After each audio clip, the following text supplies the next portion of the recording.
তার মানে সেই সংবিধানের অধীনে আপনারা নির্বাচন করতে চান। আবার ইউনূস সাহেবকে পর্যাপ্ত সময়ও পাচ্ছে না। আবার ইতিমধ্যে তার লাইফ টাইমে এই গত 2 মাসে প্রায় 65 জন নিহত হয়েছে, কোনো কোনো পত্রিকা বলতে 117 জন নিহত হয়েছে। আমরা তো ভাই লাশ দেখতে চাই না। এই সমস্ত খোরা অজুহাত চলবে না। সে তত্ত্বাবধায়ক সরকার বলেন, রাজনৈতিক দলগুলা বলেন, খোরা অজুহাত। একটা লোকের যদি প্রাণ যায়, তারপরে আপনার বহাল তবিতে আরও 2000 লোক মারা যাবে, তারপরে আপনি সংবিধান সংশোধন করবেন, ইলেকশন কমিশন করবেন, তারপরে নির্বাচন দিবেন, ওই পর্যন্ত জনগণ বসে থাকবে, দ্রব্যমূল্যের ঊর্ধ্বগতি হতে থাকবে। এটা তো হয় না, এটা তো হয় না।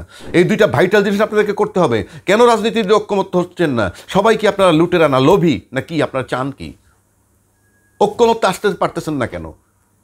আজকের নয়াদিগন্ত পত্রিকায় একটা নিউজ, সেই নিউজটা হলো ঐক্যবদ্ধ জাতিকে বিভক্ত করার ষড়যন্ত্র চলছে, এই মর্মে উল্লেখ করেছেন জামাত ইসলামের আমির ডক্টর শফিকুর রহমান। সংবাদটির একটু অংশ যদি আমি পড়ি তাহলে বোঝা যাবে কী জিনিসটা। বাংলাদেশ জামাতে ইসলামীর আমির ডক্টর শফিকুর রহমান বলেছেন, জুলাই আগস্ট বিপ্লবে ঐক্যবদ্ধ জাতিকে বিভক্ত করার কঠিন ষড়যন্ত্র চলছে। এই ষড়যন্ত্র মোকাবেলায় রাজনৈতিক দলের নেতৃবৃন্দকে সজাগ ও সতর্ক থাকতে হবে। বিভক্তি জাতি কখনো রাষ্ট্রের জন্য কল্যাণকর নয়। আগামীর বাংলাদেশ গঠনে তিনি সবাইকে ঐক্যবদ্ধ থাকার আহ্বান জানান।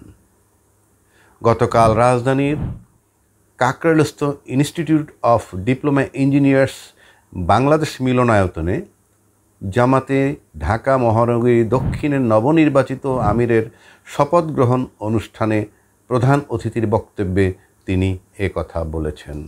একটা বার্তা উনি দিলেন যে ঐক্যবদ্ধ জাতিকে বিভক্ত করার ষড়যন্ত্র চলছে।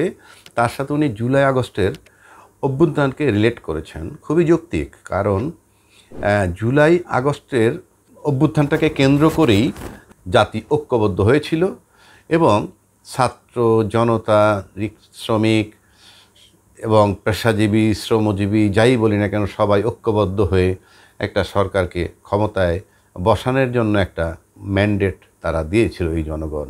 ঠিক ওই মুহূর্তে গোটা দেশবাসী ঐক্যবদ্ধ ছিল।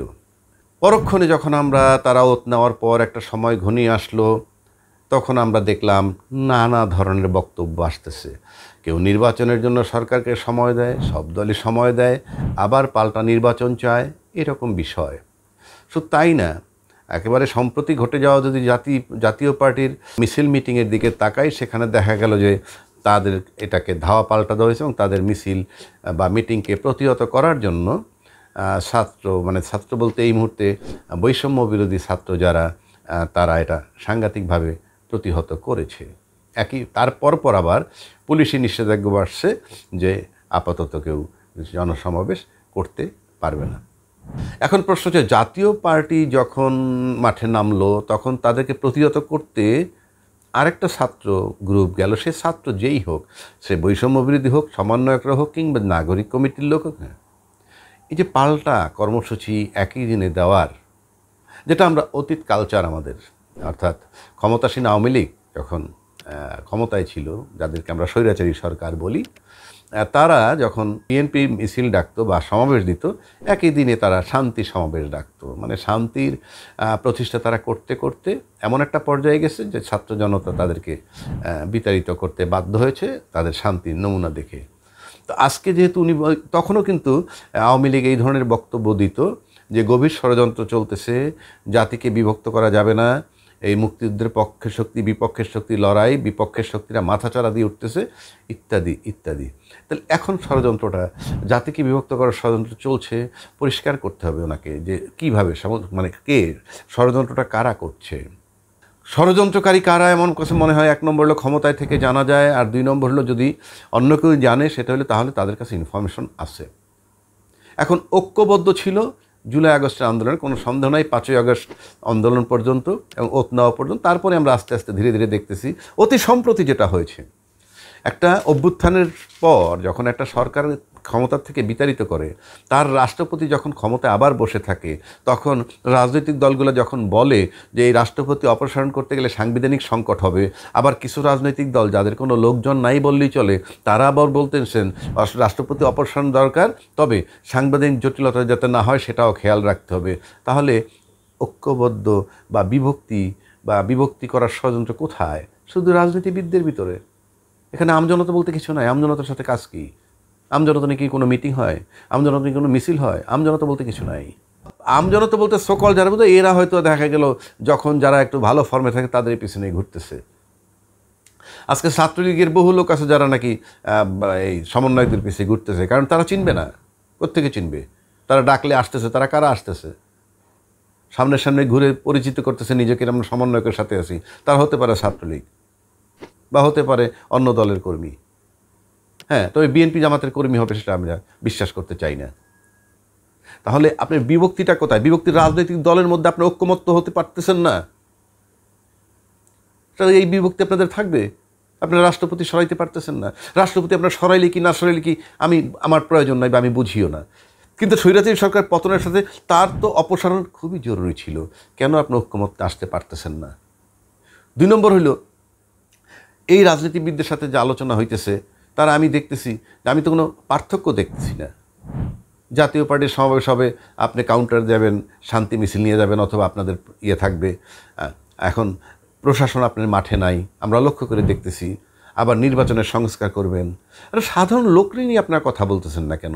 আপনি জামাত ইসলামের আমির সাহেব বিভিন্ন জায়গায় যাচ্ছেন, আপনাদের কালকে যদি ক্ষমতায় দেওয়া হয়, কালকে বিএনপি যদি ক্ষমতায় হয়, কীভাবে দ্রব্যমূল্যের মানুষের নাগালের বাইরে আসবে? কেন প্রশাসন মাঠে নামতেছে না? এখন যদি নির্বাচনের নামে, সংস্কারের নামে 1.5 বছর 2 বছর এই সরকার ক্ষমতায় থাকে, তাহলে 2 বছর ধরেই কি দ্রব্যমূল্যের ঊর্ধ্বগতি হতে থাকবে? এটা কেমন কথা? কিংবা 2 বছর পরে যখন নির্বাচিত সরকার আসবে তখন আইন প্রয়োগকারী সংস্থা মাঠে নামবে, এখন নামতে পারবে না। তাহলে এই সরকারকে সমর্থন করতেছে কে? এই সরকারকে সমর্থন করছে জনতা। কিন্তু আমি দেখি রাষ্ট্র বলতে যা বোঝায়, রাষ্ট্র বলতে আমি বলবো রাষ্ট্রের যে বিভিন্ন অর্গান, যারা রাষ্ট্রীয় কাঠামোটাকে যারা পরিচালনা করে, সেই প্রশাসন বলতে যারা আছে তারা সরকারকে জাস্ট আইসোলেটেড করে রাখছে সরকার এবং প্রশাসনের মধ্যে। সেখানে আপনাদের ভূমিকা কী? কালকে আপনি নির্বাচন করে ক্ষমতায় আসলেই এই প্রশাসন নামবে, তারই বা কি গ্যারান্টি আছে? সুতরাং জনগণের ভাগ্য নিয়ে তো আপনার সিনেমিনি খেলা। একটা লোকেরও তো কথা নাই যে প্রশাসন মাঠে কাজ করতেছে না, প্রশাসনকে নামানোর কায়দা কি? পুলিশ মাঠে নামতেছে, দেখতেছি তো আমরা, আপনারা নিজেরাও বোঝেন। তাহলে ষড়যন্ত্রকারী কারা? জাস্ট রাজনীতিবিদরা। কেন আপনি ঐক্যমত্যে আসতে পারেন? কেন বিপ্লবী সরকারের পতিত সরকারের একটা অংশ যাওয়ার পর সংবিধানের সবচেয়ে বড় পদ নিয়ে যে বসে আছে, সে বসে আছে বহাল তবিয়তে? What is your role? আপনার তো very much confusing and contradictory. আপনারা তো নন কোঅপারেট করতেছেন। আপনারা তো মনে করেন যে আন্দোলন করছিলেন, যে এই ছাত্র জনতা, সেই আন্দোলন থেকে আপনারা সরে গেছেন। এখন আপনারা বলতেছেন সাংবিধানিক সংকট হবে। সুতরাং এই ষড়যন্ত্রকারী কারা? বিভক্তির ষড়যন্ত্রকারী কারা? বাদ দিলাম আমি সমন্বয়ক, বাদ দিলাম আমি জাতীয় নাগরিক কমিটি, বাকি যারা রাজনীতিবিদ আছেন তারা ঐক্যমত্যে আসতে পারতেছেন না কেন? তারা ঐক্যমত্যে এসে কী করবেন চিন্তা করেন? ইউনূস সাহেবকে সরাই দিবেন না রাষ্ট্রপতিকে সরাই দিবেন? একটা জায়গায় তো আসতে হবে। এইভাবে তো ভাই সাধারণ মানুষ সাফার করতে পারে না। অথচ আপনারা সুন্দর সুন্দর কথা বলতেছেন প্রত্যেকে। বিভক্তিটা কারা করে আমি সেটা জানতে চাই। সাধারণ জনগণের কোনো ভূমিকা আছে এখানে? আম জনতা বলতে যা বোঝায় জাস্ট রাজনৈতিক দল। বিএনপি 5ই আগস্টের পর আমরা দেখছি প্রায় বাংলাদেশের 60-70-75% লোক বিএনপির সমর্থক হয়ে গেছে। কিন্তু যখন আমরা দেখলাম বিএনপির মতো অত বড় একটা দল বলতেছে যে রাষ্ট্রপতিকে অপসারণ করলে সাংবিধানিক সংকট হতে পারে, তার পপুলারিটি অনেক কমে গেছে। এখন যদি বিষয়টা এমন হয় যে এই যে যারা জাতীয় নাগরিক কমিটি করছে তারা পার্টির রূপ দিবেন, সমন্বয়কটার সাথে মিলে ইতিমধ্যে কথা উঠছে তারা কি কিংস পার্টি হতে যাচ্ছে কি না? আপনাদের কিংস পার্টি হতে যান, আপনাদেরকে তো অন্যান্য রাজনৈতিক দল সমর্থন করবে না? অ্যাবসার্ড। কেননা ইতিমধ্যে বাজারে ছাত্র দল, ছাত্রলীগ, ছাত্র শিবির, জাতীয় ছাত্র সমাজ, যা কিছু বলি না কেন সব আছে। তার ভিতরে যারা আজকে ছাত্র সমন্বয়ক বৈষম্যবিরোধী আন্দোলন করে, আমি দেখি সেখানে 3টা পার্ট হয়ে গেছে। একটা পার্ট হলো সমন্বয়করা বা বৈষম্য বিরোধী, আর একটা পার্ট হলো জাতীয় নাগরিক কমিটি, আর একটা পার্ট হলো সরকার। আবার এই সরকারের সাথে এরা ওতপ্রোতভাবে জড়িত সেটা বোঝা যায়। তাহলে তাদের কি এখতিয়ার আছে? তার আলোচনায় বসে রাজনৈতিক দলগুলোর সাথে তারা সলভ করবে কিভাবে? কি ঐক্যমত্যটা কি? এখন ধরা যাক বিএনপি আইসা আবার ইয়েদের সমন্বয়কদের সাথে যোগ দিয়ে বলল আমাদের রাষ্ট্রপতি অপারেশন করা দরকার। অপসারিত কীভাবে হবে, কোন পদ্ধতিতে? রাষ্ট্রপতি যদি পদত্যাগ না করে, রাষ্ট্রপতির সাথে প্রশাসন আছে, আমি দিব্যি দেখতে পাচ্ছি রাষ্ট্রপতির সাথে প্রশাসন আছে। আমি আবারও বলছি, রাষ্ট্রপতি গেলে কি আর না গেলে কি আমার কিচ্ছু আসে যায় না। যারা রাজনীতি করেন, যারা ভোটের রাজনীতি করতে চান, ভোটে ফেরত যেতে চান, তাদের জন্য আমি বলতেছি। তাহলে কালকে যদি একটা নির্বাচন হয়, কিভাবে নির্বাচন হবে? এখন যদি জাতীয় রিটের মাধ্যমে যদি আবার তত্ত্বাবধায়ক সরকার ফেরত আসে, তাহলে কি এই সরকার, ওই তত্ত্বাবধায়ক সরকার ফেরত আসার মানে হচ্ছে সেই 90 ডেজের মধ্যে নির্বাচন দিয়ে তারা চলে যাবে? চলে গেলে কি হবে? সেটা তুমি আগেও বলেছি। কালকে চলে গেলে কি হবে? রাষ্ট্রপতি কে হবে? রাষ্ট্রপতি, এই রাষ্ট্রপতি তো আছে, তাকে আপনারা অভিশংসন করবেন বা সরিয়ে দেবেন। তাতে 2/3 মেজরিটি লাগবে। আর সে পর্যন্ত বসে থাকলে আপনাদের যে আন্দোলন, সে আন্দোলন তো কনফিউজিং এবং কন্ট্রাডিক্টরি। তার মানে সেই সংবিধানের অধীনে আপনারা নির্বাচন করতে চান। আবার ইউনূস সাহেবকে পর্যাপ্ত সময়ও পাচ্ছে না। আবার ইতিমধ্যে তার লাইফ টাইমে এই গত 2 মাসে প্রায় 65 জন নিহত হয়েছে, কোনো কোনো পত্রিকা বলতে 117 জন নিহত হয়েছে। আমরা তো ভাই লাশ দেখতে চাই না। এই সমস্ত খোরা অজুহাত চলবে না।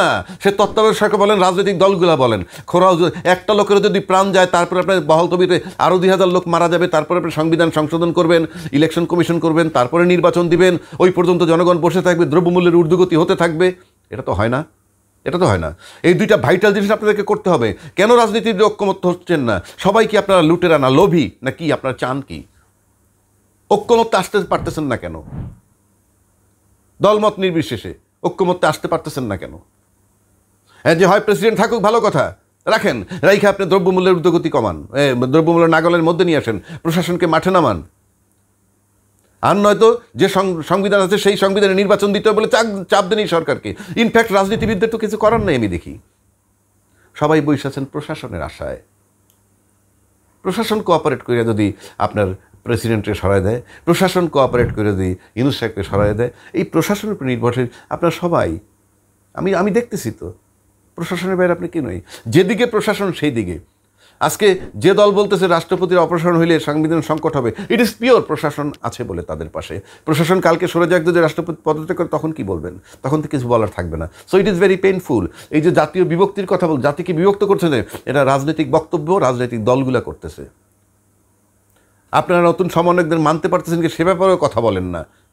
সব আপনারা করেন, ঘুরে ফিরে শুধু পাওয়ারে যাবেন। জনগণের 12টা বাজুক। অনতিবিলম্বে দুটো কাজের জন্য আমি রিকোয়েস্ট করতেছি। নাম্বার 1, কবে নির্বাচন দিবেন? অনিশ্চিত জগতে থাকেন আপনারা, নো প্রবলেম। দ্রব্যমূল্যের ঊর্ধ্বগতি, সেটাকে নাগালের মধ্যে নিয়ে আসতে হবে। নাম্বার 2, মাঠে প্রশাসন নামতে হবে। সাধারণ জনগণের গায়ে যাতে একটা আঁচড় না পড়ে এই রাজনীতির নামে, এটা জাতির জন্য খুবই জরুরি। এই মর্মে সিদ্ধান্ত আসুক, দ্রুত কাজ করেন, নয়তো আমরা আমাদের মুখ খুলতে থাকবো। একটা পরিষ্কার বিরোধী লোক হিসাবে আমরা দাঁড়াবো। আমি ব্যক্তিগতভাবে আমার বক্তব্য থেকে সরব না। এই তত্ত্বাবধায়ক, এই অন্তর্বর্তীকালীন সরকার হন আর রাজনৈতিক দল হন, আপনারা ঐক্যমতে না আসতে পারলে জাতি সাফার করতে পারবে না। আর আপনারা ক্ষমতা আসলে পরে, রাজনৈতিক দল ক্ষমতা আসলে পরে সব কিছু ঠিক হয়ে যাবে, এই কারিশমাটা বলে দিলে আমরা ইউনূস সাহেবকে সরানোর জন্য যত কিছু বলা লাগে আমরা সারাদিন সকাল বিকাল বলবো, সাধারণের দিকে তাকিয়ে। সুতরাং কি করবেন? রাজনীতিবিদরাও ভাবেন এবং তত্ত্বাবধায়ক সরকার সবাই মিলে বসেন। না হলে আমির সাহেব বলেছেন ঐক্যবদ্ধ জাতিকে বিভক্ত করার ষড়যন্ত্র চলছে, অর্থাৎ আপনি জানেন ষড়যন্ত্র কোথায় হচ্ছে, সেদিকে আপনি খেয়াল রেখে কাজ করুন এবং এটা করবেন বলে আমরা আশাবাদী।